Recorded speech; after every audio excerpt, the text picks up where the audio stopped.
Hello everyone, my name is Tanvi Goel and my channel's name is NEET with Tanvi. In today's video, I'll be discussing about 18 mistakes that you might be making as a NEET aspirant and the things that you can do to improve them and study more efficiently. So the first thing that comes to our mind is बहुत लोग होते हैं, बहुत students होते हैं who prefer quantity over quality, कि उन्हें लगता है कि अगर हम 12 घंटे पढ़ लेंगे या 14 घंटे अपनी चेयर पे बैठे रहेंगे बुक सामने खोल के तो हमारा अच्छा स्कोर आ जाएगा. बट ये पॉसिबिलिटी होती है कि एक बच्चा जो 10 to 12 आवर्स पढ़ रहा है उसका स्कोर कम आए in comparison to a student जो सिर्फ 5 to 6 आवर्स पढ़ रहा है. तो इस चीज़ से हमें पता चलता है कि क्वांटिटी मैटर नहीं करती, वट मैटर्स इज क्वालिटी. अगर आप कम देर भी पढ़ रहे हो बट जिस टाइम में पढ़ रहे हो तब आपका सारा का सारा फोकस सिर्फ पढ़ाई पे है. लाइक आप एक्टिवली लर्न कर रहे हो, आपका सारा फोकस सिर्फ अपनी बुक्स पे है.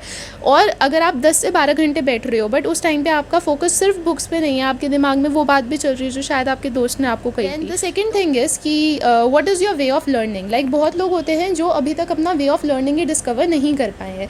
जैसे कुछ लोग होते हैं like for me, if I have to learn something then I have to say it repeatedly, कि मैं उस चीज़ को बोल रही हूँ एंड मैं उसको साथ में फिर सुन भी रही हूँ, क्योंकि मैं बोल रही हूँ तो मैं खुद से सुनूंगी भी. तो अगर कभी भी मुझे कुछ लर्न करना होता है तो मैं उस चीज़ को 3 to 4 टाइम्स ऐसे करती हूँ रीड एंड मुझे वो चीज़ लर्न हो जाती है. लाइक अगर हम बायो NCERT की बात करें 11th and 12th की, तो वो मैंने मिनिमम 4 टाइम्स तो पढ़ी ही पढ़ी है.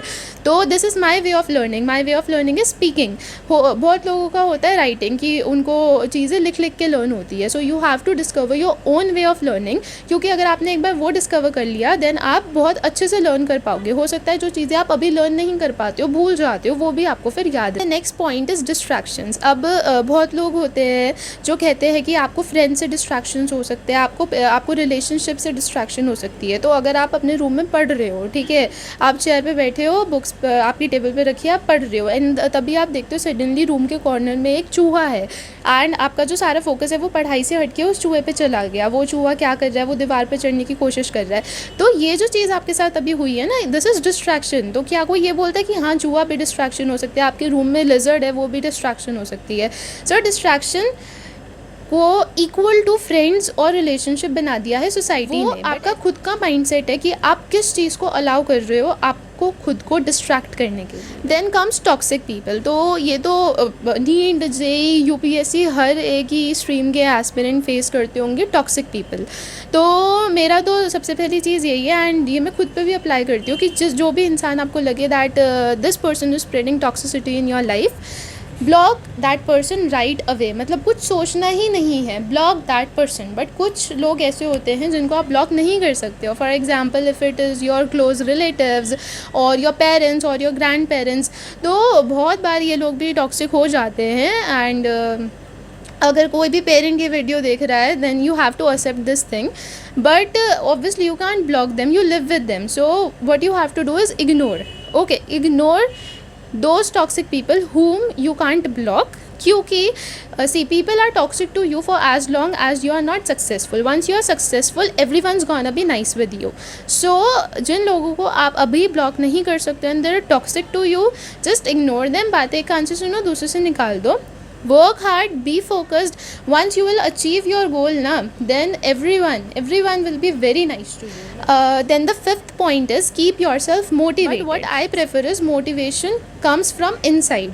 Like आपका खुद का mindset होता है जो आपको motivation provide करता है. तो अगर आपको demotivated feel हो रहा है तो आपको खुद से ही सोचना पड़ेगा कि ओके आपको जो चीज़ करने के लिए demotivated feel हो रहा है, अगर वो चीज़ आप कर लेते हो somehow, तो उसके बाद आपको क्या क्या चीज़ें मिल सकती हैं, लाइक आप क्या अचीव कर लोगे लाइफ में, उससे आपके ऐसा कमिंग 10 years और 15 years कितने ईजी हो जाएंगे.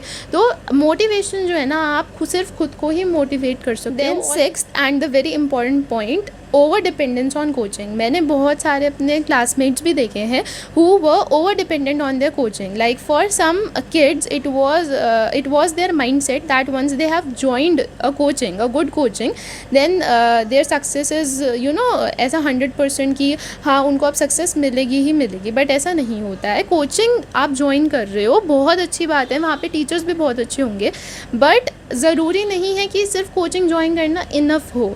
Self study is much more important than coaching. अगर आप कोचिंग में कुछ पढ़ रहे हो, कोचिंग में क्या है कि टीचर ब्लैक बोर्ड पे लिख रहे हैं, आप सुन रहे हो, आप उस चीज़ को ऑब्जॉर्व कर रहे हो.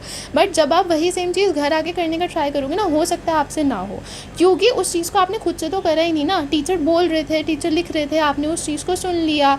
क्लास में जब आप बैठे हुए हो, आपका ध्यान इधर उधर भी हो रहा है. तो जो सेल्फ स्टडी है, self study is way more important than coaching. And 7th point is copying other strategy. देखो, अगर आप किसी और की स्ट्रैटेजी, आपका कोई फ्रेंड है, वो जो चीज़ें करता है, आप सोच रहे हो कि आपके फ्रेंड को सक्सेस मिल गई, आप भी वो सेम चीज़ें कॉपी कर लो, तो this is not how things work. आपको अपने लिए अपनी खुद की स्ट्रैटेजी डिवाइस करनी पड़ेगी कि आपके लिए क्या चीज़ वर्क करती है. ज़रूरी नहीं है कि जो चीज़ किसी और के लिए वर्क कर रही है वो आपके लिए भी वर्क करे. तो अगर आप यूट्यूब पे किसी की वीडियोस देख रहे हो, आपका कोई फ्रेंड है, वो जो चीज़ें फॉलो करता है, तो उन चीज़ों को ऐसा ब्लाइंडली फॉलो करने से पहले देखो कि आप बेसिकली चीज़ों को पर्सनलाइज करो कि आपके लिए क्या काम करता है, आपके लिए क्या वर्क करता है. 8th point is peaceful environment. जी, बहुत लोग होते हैं जो शोर में भी पढ़ लेते हैं, एंड बहुत लोग होते हैं जिनको इवन न्यूज़पेपर तक पढ़ने के लिए शांति चाहिए होती है. एंड ये तो चीज़ें कि जब आपको कुछ चीज़ें लर्न करनी है, तो you should have a peaceful environment for more effective learning. या फिर अगर आपको घर में पीसफुल एनवायरनमेंट नहीं मिल पा रहा है, तो आप लाइब्रेरी ज्वाइन कर सकते हो, बिकॉज लाइब्रेरी से अच्छा एनवायरनमेंट तो आपको कहीं नहीं मिल सकता. तो आपको अपने जो आपका जो एनवायरनमेंट है, उसको भी उसी के हिसाब से चेंज करना पड़ेगा थोड़ा. 9th point is proper lights in the room. जैसे कि मुझे पढ़ते टाइम पे पूरी एकदम ऐसा ब्राइट लाइट चाहिए होती है रूम में, जिससे कि मेरा जो फोकस है चीज़ों को लर्न करने में वो इंक्रीज़ हो. मतलब मैंने बहुत सारे ऐसे लोग देखे हैं जो अगर लेक्चर्स अटेंड कर रहे होते हैं, तो वो लेक्चर्स को मूवी की तरह अटेंड कर रहे होते हैं. पता ही नहीं चलता अगर आप पीछे देखो कि वो लेक्चर अटेंड कर रहे हैं, मूवी देख रहे हैं. तो for me while I am studying, I want proper bright lights in the room. तो आप इस चीज़ को भी देखो कि हो सकता है आपकी जो प्रॉब्लम है वो लाइट्स की है, जिसकी वजह से आप फोकस नहीं कर पा रहे. क्योंकि पता है आपको ये सुनने में बहुत छोटी छोटी चीज़ें लग रही होंगी, बट जब आप इन छोटी छोटी चीज़ों का चेंजेस करोगे ना, तो वो जो चेंज है ना, फाइनल जो रिजल्ट आएगा वो ह्यूज होने वाला है. 10th point is also somewhere similar to this कि use the proper colour of pens and highlighter. अब मैं ये नहीं कह रही कि वो कुछ जो लड़कियाँ होती हैं जो पूरी अपनी नोटबुक को ऐसे सजा देती है, मैं वो करने के लिए नहीं कह रही. बट जैसे कि इनिशियली मैं हाईलाइटर्स यूज़ करती थी, वो तो आपको बायो एनसीईआरटी में करने ही पड़ते हैं. तो मैंने डिफरेंस देखा, एक जो येलो नियॉन हाईलाइटर होते हैं and the other colours, whether it is your pink, purple, blue. तो जब आप किसी भी लाइन को अपने येलो नियॉन हाईलाइटर से हाईलाइट कर रहे हो ना, वो पता नहीं अपने आप ही अट्रैक्टिव बन जाता है in comparison to the other colours. तो basically you have to make your like learning more attractive. The 11th point is study on chair and table if possible. मतलब कि चेयर टेबल है वेल एंड गुड, नहीं है तो लोग कहते हैं कि बेड पे बैठ के तो पढ़ना ही नहीं चाहिए. तो ऐसा नहीं है कि बेड पे बैठ के पढ़ना नहीं चाहिए, वो इसलिए कहते हैं क्योंकि बेड पे आप सोते हो. तो ये नॉर्मल चीज़ हो जाती है ऐसा कि बेड पे आप सोते हो, आप बेड पे आके पढ़ रहे हो, तो आपका पहले ही पढ़ाई में मन नहीं लग रहा, फिर आप और लेज़ी फील करने लग जाओगे, फिर आप सोचोगे 2 घंटे के लिए सो ही जाता हूँ. तो वो इसलिए मना करते हैं बेड पे बैठ के मत पढ़ो. बट मैंने 12th तक बेड पे बैठ के ही पढ़ा है. बस 1 साल ही ड्रॉप ईयर था जो मेरी चेयर एंड टेबल आई थी specially for me, but 12th तक मैंने बेड पे ही पढ़ा है. तो ये again it depends on your mind set कि अगर आप अपने माइंड को एक्टिव रख पा रहे हो बेड पे बैठ के पढ़ते टाइम, देन कोई प्रॉब्लम नहीं है. आपको अपने माइंड को एक्टिव रखना है. बहुत लोग जो चेयर टेबल पे भी सो जाते हैं. 12th point is not giving enough time to previous year question. See बहुत लोग होते हैं जो प्रीवियस ईयर क्वेश्चंस को निगलेक्ट कर देते हैं. देखो, पहली बात तो PYQs करके आपको पता चलता है ट्रेंड की, जो भी आप एग्जाम के लिए प्रिपेयर कर रहे हो उसमें क्वेश्चन का ट्रेंड क्या है.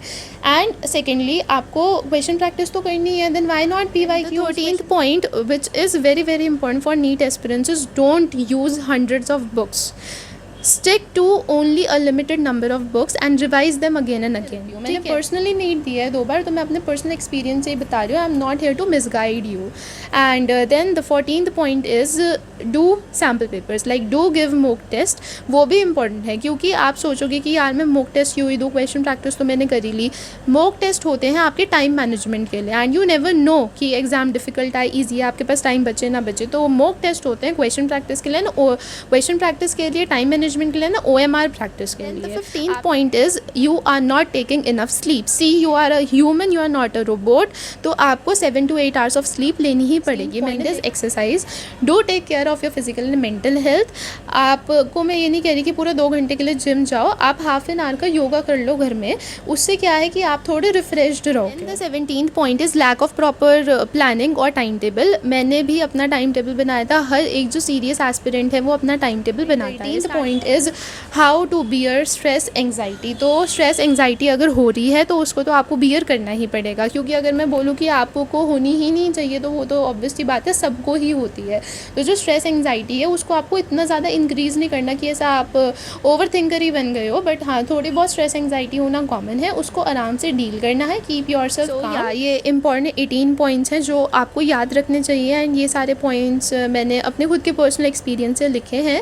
So do follow these, and इनके अकॉर्डिंगली अगर आपको लगता है कि आप कुछ नेसेसरी इम्प्रूवमेंट्स कर सकते हो तो उनको ज़रूर करना, and do tell me those in the comment box. And that's it for this video. If you like this video please subscribe my channel.